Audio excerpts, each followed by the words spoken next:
Sir ನಿಮ್ಮನ್ನು ನೋಡಬೇಕಾಗಿತ್ತು, ಮತ್ತು ಜೊತೆಗೆ ಸಾವಯವ ಕೃಷಿ ಬಗ್ಗೆ ನೀವು ಸಾಕಷ್ಟು ಸಾಧನೆ ಮಾಡಿರೋದು ಗೊತ್ತು. ಮತ್ತು ನಮ್ಮ ಅಪ್ಪಾಜಿಗೌಡರು ಕೃಷಿ ಅಂತ ಪುಸ್ತಕ ಬರ್ತಿದ್ದಾರೆ ನಿಮ್ಮ ಬಗ್ಗೆ, ಅದೆಲ್ಲ ನಾವು ನೋಡಿದ್ದೀವಿ, ನಿಮ್ಮದು ಯೂಟ್ಯೂಬಲ್ಲಿ ನೋಡಿದ್ದೀವಿ. ಜೊತೆಗೆ ನಮ್ಮ ಹಸಿರಲ್ಲಿ ನಿಮ್ಮದು ಕಾಂಟ್ರಿಬ್ಯೂಷನ್ ಎಲ್ಲ ಇದೆಯಲ್ಲ ಪುರುಷೋತ್ತಮ ಸರ್ ಕಡೆಯಿಂದ. ನಾವು ಹಸಿರು ಭೂಮಿ ಅಂತ ಕೆಲಸ ಮಾಡ್ತಾಯಿದ್ದೀವಿ. ಹಾಂ ಹೌದು ಸರ್. ಹಾಗಾಗಿ ಮಕ್ಕಳಿಗೊಂದ್ಸಲ ನಿಮ್ಮ ಪರಿಚಯ ಆಗಲಿ, ನಿಮ್ಮಿಂದ ಒಂದು ಸ್ಪಿರಿಟ್ ಆಗಿ ಏನಾದ್ರು ಒಂದು ಮಕ್ಕಳು ಮುಂದೆ ಭವಿಷ್ಯತ್ನಲ್ಲಿ ಏನೋ ಮಾಡ್ತಾರೆ ನಾವು ನೋಡ್ಕೊಂಡು ಹೋಗಲಿ ಅಂತ ಕರ್ಕೊಂಡ್ಬಂದಿ ಸರ್. ನೀವು ಭಾಳ ಒಳ್ಳೆ ಕೆಲಸ ಮಾಡ್ತಾ ಇದ್ದೀರಾ. ನಮ್ಮ ಹೆಸರು ರಾಮಚಂದ್ರ ಅಂತ ಸರ್. ರಾಮಚಂದ್ರ. ಹೌದು ಸರ್.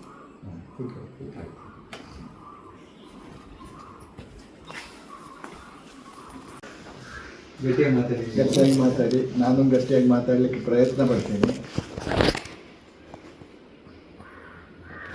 ಈಗ ನೀವು ಇಷ್ಟರವರೆಗೆ ಮಾಡ್ತಾ ಇದ್ದ ಕೃಷಿ ಯಾವುದು? ಅದನ್ನು ಯಾವ ಕೃಷಿ ಅಂತ ಕರೀತೀರಿ ನೀವು? ಮಾತಾಡಿ. ಆಯ್ತು, ನಿಮ್ಮ ಯಾವ ಏನು ಬೆಳೆ ಬೆಳೆಸ್ತೀರಾ ಅದೇ ಹೇಳಿ. ಒಬ್ರು ಗಟ್ಟಿ ಒಬ್ರು ಎದ್ದಿದ್ಕೊಳ್ಳಿ. ಜೋಳ, ಭತ್ತ, ರಾಗಿ, ಶುಂಠಿ, ಮೆಣಸಿನ ಗಿಡ. ಆಮೇಲೆ ಇದು ಬರೀ ಸೀಸನಲ್ ಕ್ರಾಪ್ ಅಂತ ತೋಟದ ಬೆಳೆಗಳು ಅಡಿಕೆ, ತೆಂಗು, ಬಾಳೆ, ಕಾಳು. ಅಲ್ಲ, ಕಾಫಿ ಇರ್ಬೋದು ಪಕ್ಕದವ್ರ ಕೆಲವರು. ಅವ್ರ ಏರಿಯಾದಲ್ಲಿ, ನಮ್ಮ ಮಕ್ಕಳಿರೋ ಏರಿಯಾದಲ್ಲಿ ಅಡಿಕೆ ಹಾಕಿದ್ದಾರೆ ಸರ್, ತೆಂಗಿದೆ, ಸ್ವಲ್ಪ ಬಾಳೆ ಇದೆ. ಬಾಳೆ ಇದೆ. ಅದು ಈಗ ನೀವು ಎಷ್ಟು ವರ್ಷದಿಂದ ಬೆಳೀತಾ ಇದ್ದೀರಾ? ಅಂದಾಜು 10-20 ವರ್ಷದಿಂದ ಬೆಳೀತಾರೆ. ವರ್ಷ ಬೆಳೆ ಜಾಸ್ತಿ ಆಗ್ತಾ ಹೋಗ್ತಾ ಉಂಟು, ಅಲ್ಲ ಕಡಿಮೆ ಆಗ್ತಾ ಉಂಟು? ಕಡಿಮೆ ಆಗ್ತಾ ಉಂಟು. ನೀವು ಹಾಕುವ ಗೊಬ್ಬರ ಜಾಸ್ತಿ ಹಾಕ್ತೀರಾ, ಕಡಿಮೆ ಮಾಡ್ತೀರಾ? ಜಾಸ್ತಿನೇ ಆಗ್ತಾ ಇದೆ. ನೀವು ಗೊಬ್ಬರ ಜಾಸ್ತಿ ಹಾಕಿದ್ರು ಬೆಳೆ ಕಡಿಮೆ ಆಗ್ತದೆ ಅಲ್ವಾ? ಹಾಗಾದರೆ ಈ ರಾಸಾಯನಿಕ ಕೃಷಿ ಬೇಕಂತಿಲ್ಲ. ನಿಮ್ಮ ಮನಸ್ಸಿಗೆ ಏನಾಗಿದೆ ಅಂದರೆ ಇದಕ್ಕೆ ಇನ್ನೊಂದು ಆಲ್ಟರ್ನೇಟ್ ಏನು ಬೇರೆ ಯಾವ ರೀತಿ ಮಾಡ್ಬೋದು, ನಾವು ಖರ್ಚನ್ನು ಕಡಿಮೆ ಮಾಡಬೇಕು, ಬೆಳೆಯನ್ನು ಜಾಸ್ತಿ ತೆಗಿಬೇಕು. ಅದಕ್ಕೆ ಯಾವುದು ಪರ್ಯಾಯ ಕೃಷಿ, ಯಾವ ರೀತಿ ಕೃಷಿ ಆಗಬೇಕು? ಇದಕ್ಕೆ ನಾವೀಗ 35-40 ವರ್ಷದಿಂದ ಕಲಿಸಿಕೊಂಡು ಬಂದಿರೋ ಒಂದು ಪರ್ಯಾಯ ಕೃಷಿ ಏನಂತ ಹೇಳಿದರೆ ಸಾವಯವ ಕೃಷಿ. ಕೂತ್ಕೊಳ್ಳೋಣ. ಸಾವಯವ ಕೃಷಿ ಅಂತ. ಈ ಸಾವಯವ ಕೃಷಿಯಲ್ಲಿ ಭಾಳಷ್ಟು ನಾವಿದೆ. ದೇವರಿಗೆ 3 ಹೆಸರುಗಳಿದ್ದಾಗೆ, ರಾಮಕೃಷ್ಣ ಗೋವಿಂದ ಅಂತ ಇದ್ದಾಗೇ ಸಾವಯವ ಕೃಷಿಯನ್ನು ರಾಸಾಯನಿಕ ರಹಿತ ಕೃಷಿ ಅಂತ ಒಬ್ಬರು ಹೇಳ್ತಾರೆ. ಇನ್ನೊಬ್ಬರು ಝೀರೋ ಕಲ್ಟಿವೇಷನ್, ಏನೂ ಹಾಕದೆ ಕೃಷಿ ಮಾಡುವಂಥದ್ದು ಅಂತ ಹೇಳ್ತಾ ಇದ್ದಾರೆ. ಇನ್ನು ಬೇಕಾದಷ್ಟು ಹೆಸರುಗಳು ಬೇರೆ ಹೆಸರುಗಳಿದ್ದಾವೆ. ಸ್ವಾಮಿ ಚಿನ್ಮಯಾನಂದ ಹೇಳಿದಾಗೆ ಮೈಸೂರಿನಲ್ಲಿದ್ದರೆ ರಾಮ, ತುಮಕೂರು ಬಂದರೆ ಕೃಷ್ಣ ಅಂತ ಹೇಳಿ ಹೆಸರು ಮಾತ್ರ ಬದಲಾವಣೆ. ಪದ್ಧತಿ ಒಂದೇ, ಸಾವಯವ ಕೃಷಿ ಪದ್ಧತಿ ಅಥವಾ ರಾಸಾಯನಿಕ ಕೃಷಿ ಪದ್ಧತಿ. ಇದನ್ನು ಕೆಲವರು ಇನ್ನು ನಮ್ಮನ್ನು ನೋಡಿಬಿಟ್ಟು ನಮಗೇನು ಗೊತ್ತಿಲ್ಲ, ನಾವು ಕುರಿಗಳು ನಮ್ಮನ್ನು ಮೇಯಿಸಲಿಕ್ಕೆ ಕುರುಬರಂತ ಬರ್ತಾರೆ. ರಾಸಾಯನಿಕ ರಹಿತ ಕೃಷಿ, ಇನ್ನೊಂದು ಲೆಕ್ಕದಲ್ಲಿ ಝೀರೋ ಕಲ್ಟಿವೇಷನ್ನು. ಝೀರೋ ಕಲ್ಟಿವೇಷನ್ನಲ್ಲಿ ಬೇರೆ ಮೆಥಡ್ಗಳಿದೆ. ಸೊ ನೀವು ಹೇಳಿದ್ರು ಕುರಿಗಳಿದ್ದಲ್ಲಿ ಕುರುಬರಿಗೆ ಏನು ಕಡಿಮೆ ಅಂತ ಹೇಳುವ ಗಾದೆಗೆ ಮಣ್ಣಾಕಿ. ನಾವು ರೈತರು ಯಾವಾಗಲೂ ಕುರಿಗಳಾಗಬಾರ್ದು.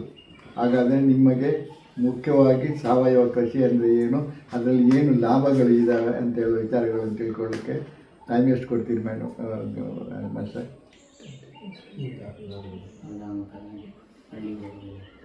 ಒಂದು 3/4 ಗಂಟೆ. ಓಕೆ, ಆ 3/4 ಗಂಟೆಯಲ್ಲಿ ಮುಖ್ಯವಾದ ಅಂಶಗಳನ್ನು ಹೇಳ್ತೇನೆ. ಮತ್ತು ಅದನ್ನು ಮಾಡೋದು ಬೇಕು ಏನಂತೇಳಿದರೆ ನೀವು ಯಾವಾಗ ಬೇಕಾದರೂ ನೀವು ಬರ್ಬೋದು. ಹೇಳಿದರೆ ಒಂದೇ ಮೇಡಮ್ ಇದ್ದಾರೆ, ಅವ್ರಿಗೆ ಅದಷ್ಟು ತಿಳಿಸ್ಕೊಡ್ತಾರೆ. ನಾನು ಫ್ರೀ ಇದ್ದರೆ ನಾನೇ ಹೇಳ್ಕೊಡ್ತೀನಿ, ಆಯಿತಾ? ಮುಖ್ಯವಾಗಿ ರಾಸಾಯನಿಕ ರಹಿತ ಕೃಷಿ ಅಥವಾ ಸಾವಯವ ಕೃಷಿ ಅಂತ ಹೇಳುವಾಗ ಕೆಲವರು ಬರೀ ದನದ ಗೊಬ್ಬರ ಹಾಕಿಬಿಟ್ಟು ನಾವು ಸಾವಯವ ಕೃಷಿ ಮಾಡ್ತೇವೆ ಅಂತ ಹೇಳ್ತಾರೆ. ಅದು ಸಾವಯವ ಕೃಷಿ ಸಂಪೂರ್ಣ ಅಲ್ಲ. ಇನ್ನು ಕೆಲವರು ನಾವು ಕುರಿ ಗೊಬ್ಬರ ಹಾಕ್ತಾ ಇದ್ದೇವೆ, ನಾವು ಸಾವಯವ ಕೃಷಿ ಅಂತ ಹೇಳ್ತಾ ಇದ್ದಾರೆ, ಅದನ್ನು ಸಂಪೂರ್ಣ ಅಲ್ಲ. ಮುಖ್ಯವಾಗಿರುವುದು ಗಿಡಗಳು ಯಾವ ರೀತಿಯಲ್ಲಿ ಗೊಬ್ಬರಗಳನ್ನು ತೆಗೆದುಕೊಳ್ಳುತ್ತವೆ ಎಂದ ವಿಚಾರಗಳನ್ನು ನಾವು ತಿಳಿಬೇಕು. ಈ ವಿಚಾರಗಳನ್ನು ತಿಳಿಬೇಕಾದ್ರೆ ನಾನು ಏನು ಹೇಳಿದ್ದೇನೆ ಅಂತ ಹೇಳಿದ್ರೆ, ಇದಕ್ಕೆ 3 ಹೆಜ್ಜೆಗಳಿದ್ದಾವೆ. ಮೊದಲನೇ ಹೆಜ್ಜೆ, ನೀವು ನಿಮ್ಮ ಮಣ್ಣನ್ನು ಯಾವ ರೀತಿ ಇದೆ ಅಂತ ಹೇಳಿದರೆ ಅದಕ್ಕೆ ಬರಿಕಾಲಿನಲ್ಲಿ ನಡೆಯಿದ್ದೀರಾ ಅಂತ ಹೇಳ್ತೇನೆ. ಯಾಕೆ ಅಂತ ಹೇಳಿದರೆ, ದೇವಸ್ಥಾನಕ್ಕೆ ಹೋಗುವಾಗ ಬರಿಕಾಲಿನಲ್ಲಿ ಹೋಗಿದ್ದೀರಿ. ನಿಮ್ಮ ಭೂಮಿ ಕೂಡ ಒಂದು ದೇವಸ್ಥಾನನೇ, ಭೂತಾಯಿ ಅಂತ ಇರುವಂಥದ್ದು. ಆ ಮಣ್ಣು ಯಾವ ರೀತಿ ಅಂತ ಹೇಳಿಬಿಟ್ಟು ನಿಮಗೆ ಗೊತ್ತಾಗ್ಬಿಟ್ರೆ ನಿಮ್ಮ ಕೃಷಿ ಸುಲಭ ಆಗುತ್ತೆ. ಆ ಮಣ್ಣು ಗಟ್ಟಿ ಮಣ್ಣು, ನೀರು ಎಳ್ಕೊಳ್ಳೋದಿಲ್ಲ, ಮೇಲೆ ಮಣ್ಣು ಕೊಚ್ಕೊಂಡು ಹೋಗುತ್ತೆ ಅಥವಾ ಸ್ವಲ್ಪ ಎಳ್ಕೊಳ್ಳುತ್ತೆ ಅಂತ ಹೇಳುವಂಥ ವಿಚಾರಗಳು ನಿಮಗೆ ಗೊತ್ತಿದ್ದರೆ ನೀವು ಅದು ನಿಮ್ಮ ಯಾವ ಕೃಷಿ ಮಾಡಬೇಕು, ಹೇಗೆ ಮಾಡಬೇಕು ಅಂತ ಅರ್ಥ ಮಾಡ್ಕೊಳ್ತೀವಿ. ಇಲ್ಲಾಂದರೆ ಈಗ ಏನಾಗ್ತಾ ಇದೆ ಅಂದರೆ, ಪಕ್ಕದವ್ನು ಜೋಳ ಹಾಕಿದೆ ನಾನು ಜೋಳ ಹಾಕ್ತೀನಿ, ಪಕ್ಕದವ್ನು ರಾಗಿ ಹಾಕಿದೆ ನಾನು ಹಾಕ್ತೀನಿ, ಪಕ್ಕದವ್ನು ಶುಂಠಿ ಹಾಕಿದೆ ನಾನು ಹಾಕ್ತೀನಿ ಅಂತ ಕಣ್ಣು ಮುಚ್ಕೊಂಡು ಮಾಡ್ತೀವಿ. ನಿಮ್ಮ ಮಣ್ಣು ಯಾವುದು, ಅದರಲ್ಲಿ ಯಾವ ಬೆಳೆ ಬರ್ತದೆ ಅಂತೇಳಿ ಗೊತ್ತಿದ್ದರೆ ನಿಮಗೆ ನಿಮ್ಮ ಇಳುವರಿಯನ್ನು ನೀವು ಜಾಸ್ತಿ ಮಾಡ್ಕೊಳ್ಬೋದು. ಮತ್ತು ತಿಳಿದುಕೊಂಡೇ ಇಳುವರಿಯನ್ನು ಜಾಸ್ತಿ ಮಾಡ್ಕೊಳ್ಬೋದು. ಆಗ ನಿಮಗೆ ಆಲೋಚನೆ ಮಾಡ್ಬೋದು. ನೀವು ಒಂದು ಬೆಳೆ ಉದಾಹರಣೆಗೆ ಕಾಫಿಯಲ್ಲಿ ಕಾಫಿ ಹಾಕಬೇಕಾದ್ರೆ ಅದಕ್ಕೆ ಎಷ್ಟು ಯಾವ ರೀತಿಯ ನೆರಳು ಬೇಕು, ಎಷ್ಟು ಬೇಕು, ನೀರಾವರಿ ಬೇಕಾ, ಅದು ಎಲ್ಲ ವಿಚಾರಗಳನ್ನು ತಿಳಿದುಕೊಂಡು ಆದಮೇಲೆ ಮಾಡಬೇಕು. ಅದಕ್ಕಾಗಿ ಮಣ್ಣನ್ನು ನೀವು ಮೊದಲು ಅರ್ಥ ಮಾಡ್ಕೊಳ್ಬೇಕು. 2ನೇ ಹೆಜ್ಜೆ ಭಾಳ ಮುಖ್ಯವಾಗಿದ್ದು, ಭಾಳ ಮುಖ್ಯವಾಗಿದೆ. ನಿಮಗೇನೆ ಆಶ್ಚರ್ಯ ಆಗ್ಬೋದು ಅಂದಾಜು 2ನೇ ಹೆಜ್ಜೆ ಏನು ಅಂತ ಹೇಳಿದರೆ, ನೀವು ನಿಮ್ಮ ಭೂಮಿಯಲ್ಲಿ ಇರುವಂಥ ಪ್ರತಿಯೊಂದು ಗಿಡ ಮರಗಳನ್ನು ಮುಟ್ಟಿ ನೋಡಿದ್ದೀರಾ ಅಂತ. ಅದ್ಯಾಕಪ್ಪ ಆ ರೀತಿ ಮುಟ್ಟಿ ನೋಡಿದಂತೆ ಯಾಕೆ ಬೇಕು ಹೇಳಬೇಕು? ನಾವು ನೋಡಲ್ವ, ಈಗ ದೂರದಲ್ಲಿ ನೋಡಿದ್ದೇವೆ ಅಲ್ವಾ ಅಂತ ಹೇಳ್ಬಿಟ್ಟು. ಮನುಷ್ಯ, ಪ್ರಾಣಿ ಮತ್ತು ಗಿಡ ಎಲ್ಲದಕ್ಕೂ ಜೀವ ಇದೆ, ಪ್ರತಿಯೊಂದಕ್ಕೂ ಜೀವ ಇದೆ. ಹಾಗಾದರೆ ಮನುಷ್ಯ ಏನು ಮಾಡ್ತಾನೆ, ಮತ್ತೊಬ್ಬನ ಹತ್ರ ಹೋಗ್ತಾನೆ, ಮಾತಾಡ್ತಾನೆ, ಡಿಸ್ಕಸ್ ಮಾಡ್ತಾನೆ, ಇವೇನು ವಿಚಾರಗಳು ಬೇಕಾದರೆ ತಿಳ್ಕೊಳ್ತಾನೆ. ಪ್ರಾಣಿಗಳು ಹೋಗ್ತವೆ, ಬರ್ತವೆ, ಮಾತಾಡೋದಿಲ್ಲ. ಈಗ ಒಂದು ದನವನ್ನು ಕರೆದುಬಿಟ್ಟು ಹಾಲು ಕರಿ ಅಂತ ಇಲ್ಲಿ ಕರೆದ್ರೆ ಆ ಜಾಗಕ್ಕೆ ಬರ್ತದೆ. ಅಥವಾ ಒಂದು ನಾಯಿ ಟ್ರೈನಿಂಗ್ ಮಾಡಿ ಒಂದು ಪುಸ್ತಕ ತಗೊಂಡು ಬಾ ಅಂತ ಹೇಳಿದರೆ ಪುಸ್ತಕ ತರ್ತದೆ. ಅಂದರೆ ನಾವು ಮಾತಾಡಿದ್ದು ಕಲ್ತಿದ್ದನ್ನು ಕೇಳ್ತದೆ. ಅಂದರೆ ಮಾತಾಡುವ ಭಾಷೆ ನಮಗೆ ಅರ್ಥ ಆಗೋಲ್ಲ. ಜೀವ ಇದೆ, ಮಾತಾಡುವ ಭಾಷೆ ನಮಗೆ ಅರ್ಥ ಆಗೋದಿಲ್ಲ. ಸೊ ಇನ್ನು ಗಿಡಗಳಿಗೂ ಕೂಡ ಜೀವ ಇದೆ, ಯಾರೂ ಇಲ್ಲ ಅಂತ ಹೇಳೋದು. ಗಿಡಗಳು ಜೀವ ಇಲ್ಲದಿದ್ದರೆ ಹೇಗೆ ಬೆಳೀತವೆ. ಸೊ ಈ ಗಿಡಗಳಿಗೆ ಜೀವ ಉಂಟು, ಅವು ಮಾತಾಡ್ತವೆ. ಈಗಿನ ಹೊಸ ಟೆಕ್ನಾಲಜಿ ನೀವೇನಾದರೂ ಕೇಳಿದ್ರೆ, ವಿಜ್ಞಾನವನ್ನು ಏನು ಇಲ್ಲಿವರೆಗೆ ಬಂದಿದೆ ಅಂದರೆ, ಗಿಡಗಳ ಜೊತೆ ಮಾತಾಡ್ತವೆ, ಗಿಡಗಳ ಜೊತೆ ಹಾಡಾಡ್ತವೆ. ಇಂಥ ವಿಜ್ಞಾನ ಮುಂದುವರೆದಿದೆ. ಆದರೆ ನಾವು ಮಾತಾಡುವಾಗ ನಮಗೆ ಉದಾಹರಣೆಗೆ ತೊಟ್ಟು ನಿಮ್ಮ ತೋಟ, ನಿಮ್ಮ ಭೂಮಿಯಲ್ಲಿ ನೀವು ಅಡಿಕೆ ಮರ ಅಥವಾ ತೆಂಗು ಬೆಳೆಸಿದ್ದೀರ ಅಂತ ತಿಳ್ಕೊಳ್ಳಿ. ಈ ತೆಂಗಿನ ಗಿಡದಲ್ಲಿ ಯಾವ ರೀತಿ ಮಾತಾಡ್ಬೋದು, ನೀವು ಮಾತಾಡಿದನ್ನು ಯಾವ ರೀತಿ ಕೇಳ್ತದೆ. ಇದಕ್ಕೆ ಒಬ್ಬ ವಿಜ್ಞಾನಿ ಒಂದು ಪುಸ್ತಕ ಬರೆದಿದ್ದಾನೆ. ನಾನೇ ಮಾಡಿದೆ ಅಂತ ಹೇಳಿದ್ರೆ ಪುಸ್ತಕದ ಬದನೆಕಾಯಿ ಇವನೇನೋ ಬೊಗಳ್ತಾನೆ ಇದ್ದಾನೆ ಅಂತ ನೀವು ತಿಳ್ಕೊಳ್ಬೋದು. ಆದರೆ ಒಬ್ಬ ವಿಜ್ಞಾನಿ ಅವನು ಏನು ಮಾಡ್ತಾನೆ ಅಂದರೆ, ನೀವು ಆಸ್ಪತ್ರೆಗೆ ಅಥವಾ ಇದಕ್ಕೆ ಹೋದರೆ ಮೊದಲು ಗ್ಯಾಜೆಟ್ ಫಿಟ್ ಮಾಡಿಬಿಟ್ಟು ಸ್ಕ್ಯಾನಿಂಗ್ ಎಲ್ಲ ಮಾಡ್ತಾರೆ ಅಲ್ವಾ, ಅದು ಪ್ರಿಪೇರ್ ಮಾಡುವಂಥ ಒಂದು ವಿಜ್ಞಾನಿ. ಆ ವಿಜ್ಞಾನಿ ಏನು ಮಾಡಿದ್ದಾನೆ ಅಂತ ಹೇಳಿದರೆ, ಮನುಷ್ಯರಿಗೆ ಆಗ್ತದೆ, ಪ್ರಾಣಿಗಳಿಗೆ ಆಗ್ತದೆ, ಗಿಡಗಳಿಗೆ ಆಗ್ತದೆ ನೋಡೋಣ ಅಂತ ಹೇಳ್ಬಿಟ್ಟು ಎಕ್ಸ್ಪರಿಮೆಂಟ್ ಮಾಡೋಕ್ಕೆ ಹೋಗಿದ್ದಾನೆ. ಒಂದು ಗಿಡವನ್ನು ಚೆನ್ನಾಗಿ ಮಗು ಬೆಳೆಸಿದಾಗೆ ಬೆಳೆಸಿದ್ದಾನೆ. 3-4 ತಿಂಗಳು ಬೆಳೆಸಿಬಿಟ್ಟು ಆ ಗ್ಯಾಜೆಟ್ ಫಿಟ್ ಮಾಡಿಬಿಟ್ಟು ಅದರ ಕೊನೆಯ ಎಲೆಗೆ ಬೆಂಕಿ ಕೊಡಕ್ಕೆ ಹೋಗಿದ್ದಾನೆ. ಅಷ್ಟವರೆಗೆ ಆ ಗಿಡ ಏನಾಗಿದೆ, ಇವನೇ ತಂದೆ ತಾಯಿ ಅಂತ ತಿಳ್ಕೊಂಡಿದ್ದ, ಅಷ್ಟು ಪ್ರೀತಿಯಲ್ಲಿ ಬೆಳೆದಿದ್ದಾನೆ. ಕೊನೆಯ ಎಲೆಗೆ ಬೆಂಕಿ ಕೊಡಕ್ಕೆ ಹೋಗಿದ್ದಾನೆ. ಕೊನೆಯ ಎಲೆಗೆ ಬೆಂಕಿ ಕೊಟ್ಟಾಗ ಇಡೀ ಗಿಡ ನಡುಕಿದ್ರು, ವೈಬ್ರೇಷನ್ ಶುರುವಾಯಿತು, ಎಲ್ಲ ನಡುಕಿದ್ವಿ. ಹಾಗಾದರೆ ಇದು ಹೇಳ್ತಾ ಇರೋದು ವೈಬ್ರೇಷನ್ ಮುಖಾಂತರ. ಅದಕ್ಕೆ ಪುಸ್ತಕ ಬರೆದಾಗ ಏನು ಬರೆದಿದ್ದಾನೆ, ನಂಬಿದರೆ ನಂಬಿ, ಬಿಟ್ಟರೆ ಬಿಟ್ಬಿಡಿ ಅಂತ ಆ ರೀತಿ ಬರೆದಿದ್ದಾನೆ. ಯಾಕೆ ವೈಬ್ರೇಷನ್ ಉಂಟಲ್ವ, ವೈಬ್ರೇಷನ್ ಗಿಡದ ಒಳಗೇನೆ ಇರ್ತದ, ಹೊರಗೇನೂ ಕೂಡ ಬರ್ತದ ಅಂತ. ಅದಕ್ಕೇನು ಮಾಡಬೇಕು ಅಂತ ಹೇಳ್ಬಿಟ್ಟು, ಈ ವೈಬ್ರೇಷನ್ ಟಚ್ ಆದರೆ ಕಾರ್ ಸ್ಟಾರ್ಟ್ ಆಗಬೇಕಂತ ಕಾರನ್ನು ಸೆಟ್ ಮಾಡಿಕೊಂಡ. ಕಾರನ್ನು ಸೆಟ್ ಮಾಡಿಕೊಳ್ಳಿ, ಕಾರ್ ಸ್ಟಾರ್ಟ್ ಆಯಿತು, ಬಿಟ್ಕೊಂಡು ಹೋದ. ಆ ಪರ್ಟಿಕ್ಯುಲರ್ ಗಿಡ 3.5 ಕಿಲೋಮೀಟ್ರ್ ಹೋಗುವವರೆಗೆ ಕಾರು ಹೋಯಿತು. 3.5 ಕಿಲೋಮೀಟ್ರ್ ಕಾಲು ನಿಂತು ಬಿಡ್ತು. ಅದು ಏನೋ ಮೆಕ್ಯಾನಿಕಲ್ ತಪ್ಪಾಯ್ತಾ ಅಂತ ಹೇಳಿ ನೋಡೋಕ್ಕೆ ಹೋದ. ನೋಡೋಕ್ಕೆ ಹೋಗುವಾಗ ಎಲ್ಲ ಸರಿ ಇದೆ, ಮುಂದೆ ಅದು ಹೋಗೋದಿಲ್ಲ, ಹಿಂದೆ ಪುಷ್ ಮಾಡಿದರೆ ಪುನಃ ಸ್ಟಾರ್ಟ್ ಆಗುತ್ತೆ. ಅಂದರೆ ಇದರ ವೈಬ್ರೇಷನ್ 3.5 ಕಿಲೋಮೀಟ್ರ್ ದೂರವರೆಗೆ ಹೋಗ್ತದೆ ಅಂತ ಅವರಿಗೆ ಅರ್ಥ ಮಾಡ್ಕೊಂತಾರೆ. ಆ ಪರ್ಟಿಕ್ಯುಲರ್ ವೆರೈಟಿ ಗಿಡ 3.5 ಕಿಲೋಮೀಟ್ರ್ವರೆಗೆ ವೈಬ್ರೇಷನ್ ಮುಖಾಂತರ ಮಾತಾಡ್ಬೋದು ಅಂತ. ಇದು ನಾವು ನಮ್ಮಲ್ಲಿ ಈಗಲೇ, ನಿಮ್ಮಲ್ಲಿ ಕೆಲವರಿಗೆ ಅರ್ಥ ಆಗ್ಬೋದು. ಆನೆಗಳನ್ನು ಕೆಡ್ಡದಲ್ಲಿ ಹಾಕ್ತಾರೆ, ಕೇಳಿದ್ದೀರಾ? ಕೆಡ್ಡದಲ್ಲಿ ಹಿಡಿದಾಕ್ತಾರೆ. ಹಿಡ್ದು ಹಾಕಿದಾಗ ಕಂಬಗಳನ್ನೆಲ್ಲ ಹಾಕಿಬಿಟ್ಟು ಗಾರ್ಡ್ ಗಿರ್ಡ್ ಎಲ್ಲ ಸುತ್ತದಲ್ಲಿ ಇಟ್ಟುಬಿಡ್ತಾರೆ. ಆದರೆ ರಾತ್ರಿ ಕಾಡಾನೆಗಳು ಅದನ್ನು ಬಿಡಿಸಿಕೊಂಡು ಹೋಗೋಕ್ಕೆ ಬರ್ತಾರೆ. ಇದು ನನ್ನ ಸ್ವಂತ ಅನುಭವನೇ, ಆದ್ರೂ ನಿಮಗೆ ಗೊತ್ತಿರ್ಬೋದು ಅಂತದ್ದು. ಹಾಗಾದರೆ ಆ 2-3 ಕಿಲೋಮೀಟರ್ ದೂರದಿಂದ ಕಾಡಾನೆಗೆ ಹೇಗೆ ಗೊತ್ತಾಯಿತು? ಇಲ್ಲಿ ಸುತ್ತದಲ್ಲಿದ್ದ ಗಾರ್ಡ್ಸ್ ಅವ್ರಿಗೆ ಗೊತ್ತಾಗಲಿಲ್ಲ ಅದೇನು ಮಾಡ್ತಾರೆ ಅಂತ ಹೇಳ್ಬಿಟ್ಟು. ಅದು ವೈಬ್ರೇಷನ್ ಮುಖಾಂತರ ಅವುಗಳ ಭಾಷೆಯಲ್ಲಿ ಆ ಗಿಡಕ್ಕೆ ನನ್ನನ್ನು ಕಾಪಾಡಿ ಅಂತ ಹೇಳ್ಬಿಟ್ಟದಕ್ಕೆ ಆನೆಗಳು ಬಂದಿದ್ದಾರೆ. ತಿಳ್ಕೊಳ್ಳಿ. ಹಾಗಾದರೆ ಅವುಗಳಲ್ಲಿ ಕೂಡ ವೈಬ್ರೇಷನ್ಸ್ ಇದೆ. ನಾವು ಅದೇ ತಂತ್ರಜ್ಞಾನವನ್ನು ಉಪಯೋಗಿಸಿ ನಿಮ್ಮ ಟೆಲಿಫೋನಲ್ಲಿ ಈಗ ಮಾತಾಡ್ತಾ ಇರೋದು, ಆ ವೈಬ್ರೇಷನ್ ತಂತ್ರಜ್ಞಾನದಲ್ಲಿ ಮಾಡಿ ಮಾತಾಡೋದು. ಸೊ ಇದು ಅದಕ್ಕಾಗಿ ನೀವು ನಿಮ್ಮ ತೋಟದಲ್ಲಿದ್ದ ಪ್ರತಿಯೊಂದು ಗಿಡ ಮರಗಳನ್ನು ಮುಟ್ಟಿ ನೋಡಿದ್ದೀರಾ ಅಂತ ನನ್ನ 2ನೇ ಹೆಜ್ಜೆ. ಆದರೆ ಅದು ನಮಗೆ ಗೊತ್ತಾಗಬೇಕು ಅಂತ ಹೇಳಿದರೆ ಯಾವ ರೀತಿ ಆಗಬೇಕು? ಸುಮ್ಮನೆ ನಾನು ಏನೋ ಬಿಟ್ಟು ನಿಮಗೆ ಹೇಳಿದರೆ ನಿಮಗೆ ಅರ್ಥ ಆಗೋದಿಲ್ಲ. ನೀವೆಲ್ಲ ವಿಡಿಯೋದೆಲ್ಲ ನೋಡಿರ್ಬೋದು. ಅಮೇರಿಕಾದಲ್ಲಿ, ಜಪಾನ್ನಲ್ಲಿ ರಸ್ತೆಗಳನ್ನು ಅಗಲ ಮಾಡಲಿಕ್ಕೆ ದೊಡ್ಡ ದೊಡ್ಡ ಮರಗಳನ್ನು ತೆಗಿತಾರೆ. ತೆಗೆದು ಅದನ್ನು ಬೇರೆ ಕಡೆ ನಟ್ತಾರೆ. ಅವ್ರು ತೆಗೆದು ಬಿಸಾಡೋದಿಲ್ಲ, ಆ ಗಿಡಗಳು ಬರ್ತವೆ. ನೀವು ಏನಾದರೂ ಒಂದು ಗಿಡ ಕಿತ್ಬಿಟ್ಟು ಮತ್ತೊಂದು ಕಡೆ ನೆಟ್ಬಿಡಿ, ಬರ್ತದ? ಬರೋದಿಲ್ಲ. ಹಾಗಾದರೆ ಅದು ಯಾಕೆ ಬರ್ತದೆ ಅಂದರೆ, ಆ ವಿಡಿಯೋದಲ್ಲಿ ಏನಾಗ್ತಂದರೆ, ಆ ಇಂಜಿನಿಯರ್ ಬಂದು ಮರದ ಕೆಳಗೆ ನಿಂತುಬಿಟ್ಟು ಇಂಥ ರೆಕ್ಕೆಗಳನ್ನು ತೆಗಿಬೇಕಾಗುತ್ತೆ, ಇಷ್ಟು ಬೇರುಗಳನ್ನು ನಾವು ಇಟ್ಕೊಳ್ಬೇಕಾಗುತ್ತೆ, ಇಷ್ಟು ಮಣ್ಣು ತೆಗಿಬೇಕಂತ ಮಾತಾಡ್ತಾರೆ. ಇಂಜಿನಿಯರ್ಸು, ಕಾರ್ಮಿಕರು ಎಲ್ಲ ಸೇರಿ ಮರದ ಕೆಳಗೆ ಮಾತಾಡ್ತಾರೆ. ಆ ಮರ ಕೇಳ್ಕೊಳ್ತಾರೆ. ಹಾಗಾದರೆ ಮರಕ್ಕೆ ಏನಾಗುತ್ತದೆ? ನಾನು ಬದುಕಬೇಕು ಅಂತ ಆಸೆ ಇದೆ. ಅದು ಅಲ್ಲಿ ಅವನು ಬೇರೆ ಕಡೆ ಅದೇ ರೀತಿ ನಟ್ಟಾಗ ಗಿಡಗಳು ಬದುಕುತ್ತವೆ. ನಾವು ಇಲ್ಲಿ ಹೆಚ್ಚು ಗಿಡ ತೆಗೆದು ಮತ್ತೊಂದು ಕಡೆ ನೆಟ್ಟರೆ ಬರೋದಿಲ್ಲ. ಇದಕ್ಕೆ ನಾನು ಅದನ್ನು ನೋಡಿಬಿಟ್ಟು ಒಂದು ಪ್ರಯೋಗ ಮಾಡಿದ್ದೀನಿ, ಒಂದು ಅದ್ಭುತವಾದ ಒಂದು ಪ್ರಯೋಗ ಮಾಡಿದ್ದೇನೆ. 2 ಪ್ರಯೋಗಗಳನ್ನೇ ನಿಮಗೆ ಈಗ ಹೇಳ್ತೀನಿ, ನಿಮಗೆ ಟೈಮ್ ಕಡಿಮೆ ಇರೋದ್ರಿಂದ. ಒಂದನೇ ಪ್ರಯೋಗ ಏನು ಅಂತ ಹೇಳಿದರೆ, ಒಂದು 36 ಕಾಫಿ ಗಿಡಗಳನ್ನು ನಟ್ಟು ಬಿಟ್ಟು ಗಾಳಿ ಯಾವ ಕಡೆಯಿಂದ ಯಾವ ಕಡೆಗೆ ಹೋಗ್ತದೆ ಅಂತ ನೋಡಿ ಆ ಗಿಡಗಳ ಜೊತೆ ಒಂದು ಮಧ್ಯದಲ್ಲಿ 18 ಗಿಡಕ್ಕೆ ಒಂದು ಪರ್ದೆ ಹಾಕಿಬಿಟ್ಟೆ. 18 ಗಿಡಗಳ ಜೊತೆಯಲ್ಲಿ ನಾನು ಮಾತಾಡೋಲ್ಲ, ಈ 18 ಗಿಡಗಳ ಜೊತೆಯಲ್ಲಿ ನಾನು ಮಾತಾಡ್ತೇನೆ. ಗಾಳಿ ಆ ಕಡೆಗೆ ಹೋಗೋದಿಲ್ಲ, ಅವುಗಳಿಗೆ ಕೇಳೋದಿಲ್ಲ. ಸೊ ಈ 18 ಗಿಡಗಳ ಜೊತೆ ಏನು ಮಾತಾಡಿದೆ ಅಂದರೆ, ಅದೆಲ್ಲ ಎಸ್ಟಾಬ್ಲಿಷ್ ಆದಮೇಲೆ, ಗಿಡಗಳೆಲ್ಲ ಕೂತ ಮೇಲೆ, ನಿನ್ನನ್ನು 30 ದಿವಸದ ನಂತರ ತೆಗೆದು ಬೇರೆ ಕಡೆ ನಡ್ತೇನೆ. 30, 29, 28, 27 ಹಾಗೆ ಆಗ್ಬಿಟ್ಟು ನಾಳೆ ನಿಮ್ಮನ್ನು ತೆಗೆದುಬಿಟ್ಟು ಈ 18 ಗಿಡಗಳನ್ನು ತೆಗೆದು ಬೇರೆ ಕಡೆ ನಡ್ತೇನೆ. ಈ 18 ಗಿಡಗಳ ಹತ್ರ ಮಾತಾಡಿಲ್ಲ. ಒಂದೇ ರೀತಿ ಒಬ್ಬನೇ ಗುಂಡಿ ತೆಗೆದಿದ್ದಾನೆ, ಒಬ್ಬನೇ ಗೊಬ್ಬರ ಹಾಕಿದ್ದಾನೆ, ಒಬ್ಬನೇ ನೀರು ಕೊಡ್ತಾ ಇದ್ದಾನೆ. ಎಲ್ಲವೂ ಯಾವ ವಿಚಾರದಲ್ಲೂ ತಪ್ಪಾಗಬಾರ್ದು. ಮೊದಲು ಮಾಡ್ತಿದ್ದವನೇ ಅಲ್ಲಿ ಕೆಲಸ ಮಾಡ್ತಾನೆ. ಸೊ ಈ 18 ಗಿಡಗಳನ್ನು ನಟ್ಟೆ, ಈ 18 ಗಿಡಗಳನ್ನು ನಟ್ಟೆ. 25 ದಿವಸದ ನಂತರ ನನಗೆ ಶಾಕ್ ಆಯಿತು. ಯಾವ ಗಿಡಗಳ ಜೊತೆಯಲ್ಲಿ ನಾನು ಮಾತಾಡಿಲ್ವಾ ಅದರಲ್ಲಿ ಒಂದು ಗಿಡನೂ ಉಳಿದಿಲ್ಲ. ಯಾವ ಗಿಡಗಳ ಜೊತೆಯಲ್ಲಿ ಮಾತಾಡ್ತಿದ್ದೇವ ಒಳ್ಳೆ ಚೆನ್ನಾಗಿ ಬೆಳವಣಿಗೆ ಆಯಿತು. ಅಂದರೆ ನಾನು ಮಾತಾಡಿದ್ದು ಗಿಡಗಳು ಕೇಳ್ಕೊಂಡಿದ್ದಾವೆ, ಅವುಗಳು ಅದೇ ರೀತಿ ಕೆಲಸ ಮಾಡ್ತಾ ಇದ್ದಾವೆ ಅಂತ ಅವ್ರಿಗೆ ಗೊತ್ತಿತ್ತು. ನಾಳೆ ನಮ್ಮನ್ನು ಬೇರೆ ಕಡೆ ನಡ್ತೇವೆ ಅಂತೇಳಿ ಇವುಗಳಿಗೆ ಶಾಕ್, ಏನು ಮಾತಿಲ್ಲ, ಗೊತ್ತಿಲ್ಲ. ಇದು ಒಂದೇನೇ ಎಕ್ಸ್ಪೆರಿಮೆಂಟು. ಇನ್ನೊಂದು ಎಕ್ಸ್ಪೆರಿಮೆಂಟ್ ಮಾಡಿದ್ದೀನಿ. ಹಾಸನದಲ್ಲಿ ರಿಟೈರ್ಡ್ ಪ್ರಿನ್ಸಿಪಲ್ ಶಿವಶಂಕರ್ ಅಪ್ಪಾಜಿಗೌಡರ ಸ್ನೇಹಿತರು. ಹೌದು, ಅವರು ಬಂದ ನನ್ನ ಪುಸ್ತಕ ಬಿಡುಗಡೆ ಮಾಡುವಾಗ ಬಂದು ಒಂದು ಭಾಷಣ ಕೊಟ್ಟರು, ಕೇಳಿದ್ದೀರ?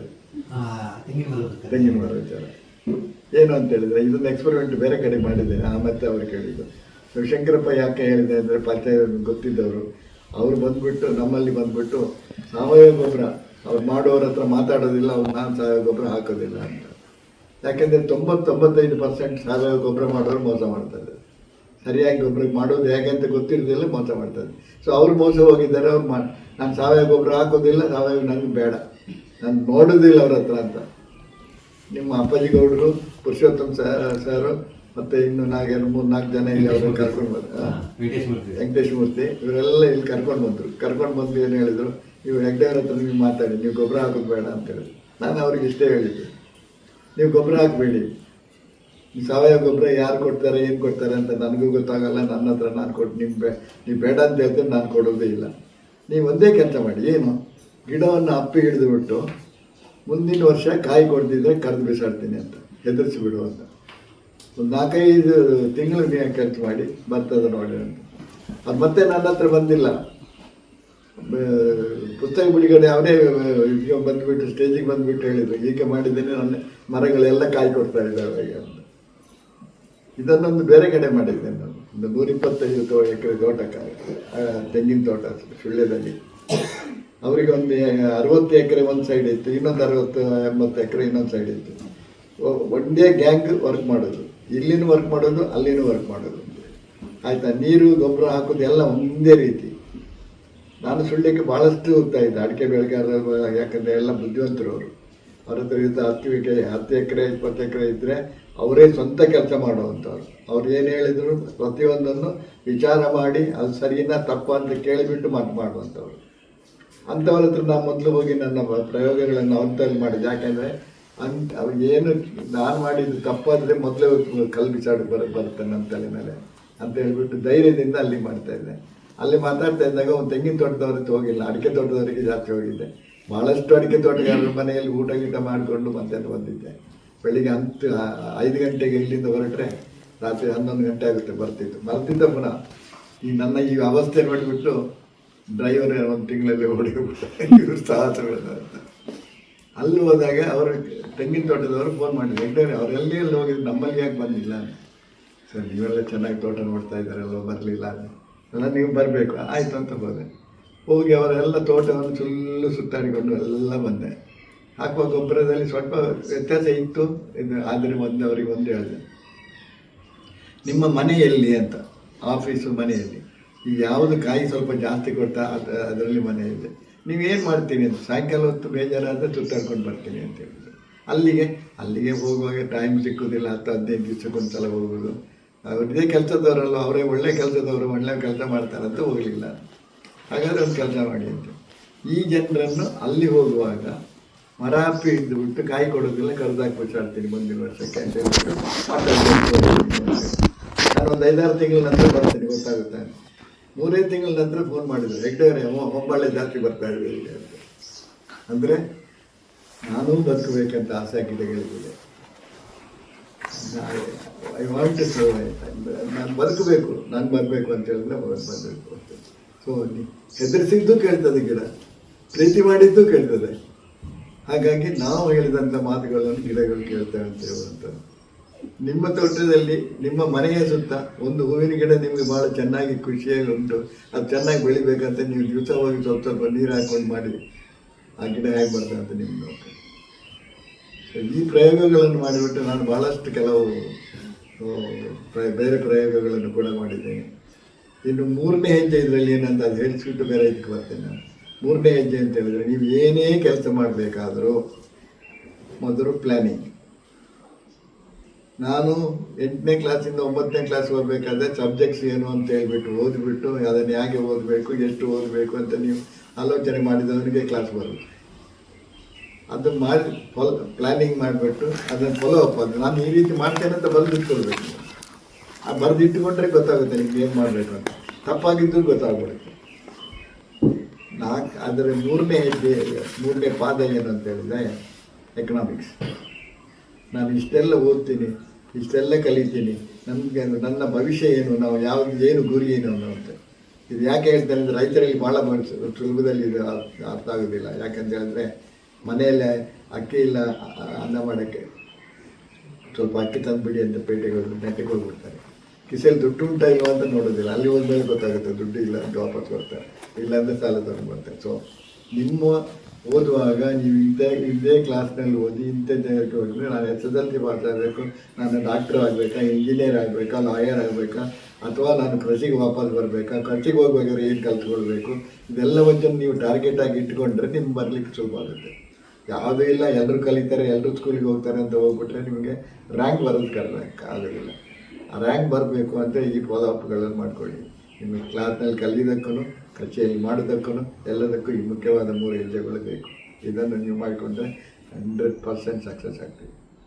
ಏನು ತೊಂದರೆ ಇಲ್ಲ, ಧೈರ್ಯದಲ್ಲಿ ಬರ್ಬೋದು. ನಮ್ಮ ಲೋಕೇಶ್ ಅವರೀಗ ಆ ವಿಚಾರಗಳನ್ನು ಅವರು ಸ್ಕೂಲ್ನಲ್ಲಿ ಬೇರೆ ಮಾಡೋದ್ರಿಂದ ಅಲ್ಲಿ ಪರ್ಸೆಂಟೇಜ್ ಆಫ್ ಇದು ಜಾಸ್ತಿ 100%, 94% ಇದನ್ನು ಬರ್ತಾ ಇದೆ. ಯಾಕೆ ಅಂತ ಹೇಳಿದ್ರೆ ಅವ್ರು ಮಾಡ್ತಾರೆ. ಅವ್ರು ಮಾಡೋದಕ್ಕೆ ಏನು ಬೇಕು ಅಂತ ಹೇಳ್ಬಿಟ್ಟು ಏನು ಅವರಿಗೆ ಲೈಬ್ರರಿ ಭಾಳ ಚೆನ್ನಾಗಿ ಲೈಬ್ರರಿ ಇದೆ ಅವರಿಗೆ. ಒಂದನೇ ಕ್ಲಾಸ್ IAS ಆಫೀಸರ್ವರೆಗೂ ಇದೆ. ಅವ್ರು ಏನು ಚಾರ್ಜ್ ಮಾಡೋದಿಲ್ಲ. ಮನೆ ಕರ್ಕೊಂಡು ಹೋದ್ರೆ ಮಾತ್ರ ಪುಸ್ತಕದ ಕಾಸ್ಟ್ ಇಟ್ಕೊಳ್ತಾರೆ ಅಷ್ಟೇ.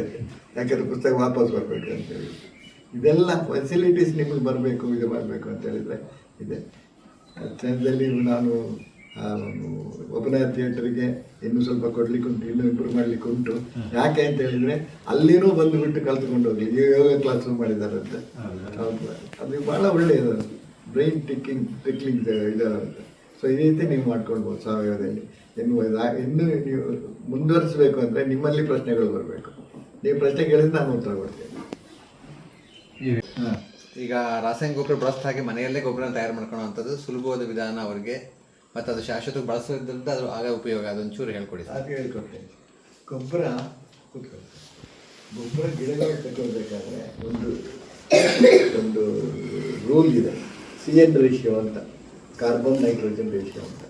ಈ ಕಾರ್ಬನ್ ನೈಟ್ರೋಜನ್ ರೇಷಿಯೋ ಪ್ರತಿಯೊಂದು ವಸ್ತುಗಳಲ್ಲಿ ವ್ಯತ್ಯಾಸಗಳಿದೆ.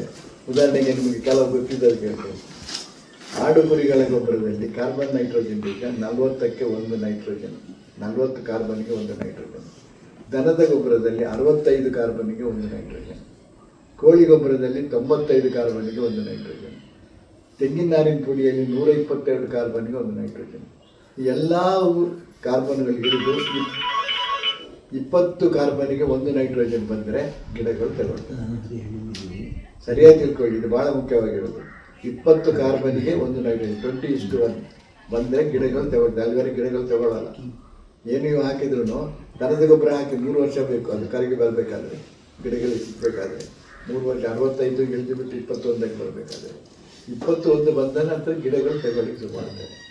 ಅದು 10 ಬಂದರೆ ಅದು ಚಿನ್ನ, ಕಾಡು ಮಣ್ಣು, ಭಾಳ ಸೂಪರ್. ಅದು 10 ಬಂದರೆ ಅದರಲ್ಲಿ ಕಾಡಿನಲ್ಲಿ ಬೀಜಗಳು, ಬಿಸಾಡಿದ ಬೀಜಗಳು ಬರ್ತಾವಲ್ಲ.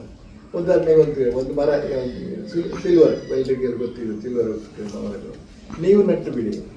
ಅದೇ ಅದು ಕಾಡಿನಲ್ಲಿ ಒಂದು ಗಿಡ ಬೆಳೆದ ನೀವು ನಟ್ಟಂತ ತೋಟದಲ್ಲಿ ನಟ್ಟಂತ ಇಷ್ಟು ದಪ್ಪ ಬಂದರೆ ಭಾಳ ಒಳ್ಳೆಯದು. 2 ಅಡಿ 3 ಅಡಿ ಬಂದರೆ ಭಾಳ ಒಳ್ಳೆಯದು. ಕಾಡಿನಲ್ಲಿ ಅದೇ ಗಿಡ ಅದೇ ಟ್ಯಾಂಕ್ನಲ್ಲಿ ನಟ್ಟುಬಿಡಿ 7 ಅಡಿ 8 ಅಡಿ ಬರ್ತದೆ, ಅಗಲ ಬರ್ತದೆ. ಯಾಕೆ? ಆ ಮಣ್ಣು ಕಾರ್ಬನ್ ನೈಟ್ರೋಜನ್ 10:1 ಇದೆ. ಅದು ಚಿನ್ನ, ಹ್ಯೂಮಸ್ ಅಂತ ಕರಿತೀವಿ.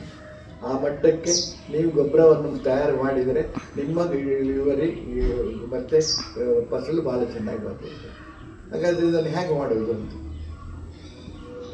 ನಿಮ್ಗೆ ಯಾವ ಲ್ಯಾಬು ಬೇಡ, ಯಾವ ಇದು ಬೇಡ, ಭಾಳ ಸುಲಭ. ಗೊಬ್ಬರ ನಿಮ್ಮಲ್ಲಿ ನೆರಳಿನ ಜಾಗ ಇದ್ದರೆ ಒಂದು 6 ಅಡಿ ಅಗಲ ಸಿಕ್ಕುವಂಥ ಇದ್ದರೆ ಒಳ್ಳೆಯದು. ಯಾಕಂದರೆ 3 ಅಡಿ ಕೈ ಈ ಕಡೆ 3 ಅಡಿ ಕೈ ಇದ್ದ ಅಗಲದಲ್ಲಿ ಒಂದು 6 ಅಡಿ ಅಗಲಕ್ಕೆ ಕೆಲಸ ಮಾಡಲಿಕ್ಕೆ ಸುಲಭವಾಗುತ್ತೆ. 6 ಅಡಿ ಸಿಕ್ಕಿದ್ರೆ 4 ಅಡಿ 5 ಅಡಿ ಅದು ಆಗುತ್ತೆ, ತೊಂದರೆ ಏನಿಲ್ಲ. ಅದೇ 6 ಅಡಿ ಮಾಡಲಿಕ್ಕೆ ಸುಲಭ ಆಗುತ್ತೆ, ಒಂದೇ ಟೈಮ್ನಲ್ಲಿ ಮಾಡ್ಕೊಂಡು ಹೋಗ್ಬೋದು ಅಂತ. ಆಮೇಲೆ 5 ತ್ಯಾಜ್ಯ ವಸ್ತುಗಳು ಮಿನಿಮಮ್ ಬೇಕು. ಯಾಕೆಂದರೆ ಗಿಡಗಳು ಚೆನ್ನಾಗಿ ಬೆಳಿಬೇಕಾದ್ರೆ 16 ಪೋಷಕಾಂಶಗಳು ಬೇಕು. Carbon, nitrogen, phosphorus, potash, silicon, ಸೈನ್ ಎಲ್ಲ 16 ಪೋಷಕಾಂಶಗಳು ಬೇಕಾಗ್ತವೆ. ಈ 16 ಪೋಷಕಾಂಶಗಳು ಸಿಗಬೇಕಾದ್ರೆ ಒಂದು 5 ರೀತಿಯ ತ್ಯಾಜ್ಯ ವಸ್ತುಗಳನ್ನು ಮಿಕ್ಸ್ ಮಾಡಬೇಕು. ಹೇಗೆ ಮಾಡೋದು? ಯಾವುದಾದ್ರೂ ಒಂದು ದನದ ಗೊಬ್ಬರ, ಕೋಳಿ ಗೊಬ್ಬರ, ಹಸಿರು ಎಲೆ, ಕಾಡು ಕುರಿಗಳ ಗೊಬ್ಬರ, ಬೂದಿ, ಕಬ್ಬಿನ ಮಡ್ಡಿ, ಒಂದೊಂದು ಲೇಯರ್, ಒಂದು 9 ಇಂಚು ಅಥವಾ ಅಡ್ ಮಾಡಿಕೊಂಡು ಒಂದೊಂದು ಲೇಯರ್ ಮಾಡಿಕೊಡಿ. ಈ 6 ಅಡಿ ಅಗಲದಲ್ಲಿ ಹಾಗೆಯೇ ಮಾಡ್ಕೊಂಡು ಹೋಗಿ. ಉದ್ದ ಎಷ್ಟು ಉದ್ದ ಇದ್ದ ಅಷ್ಟು ಉದ್ದ, ನಿಮ್ಮ ಜಾಗ ಎಷ್ಟು ಉದ್ದ ಉಂಟು, ಎಷ್ಟು ಮಾಡೋಕ್ಕಾಗುತ್ತೆ ಅಷ್ಟು ಮಾಡಿಕೊಡಿ.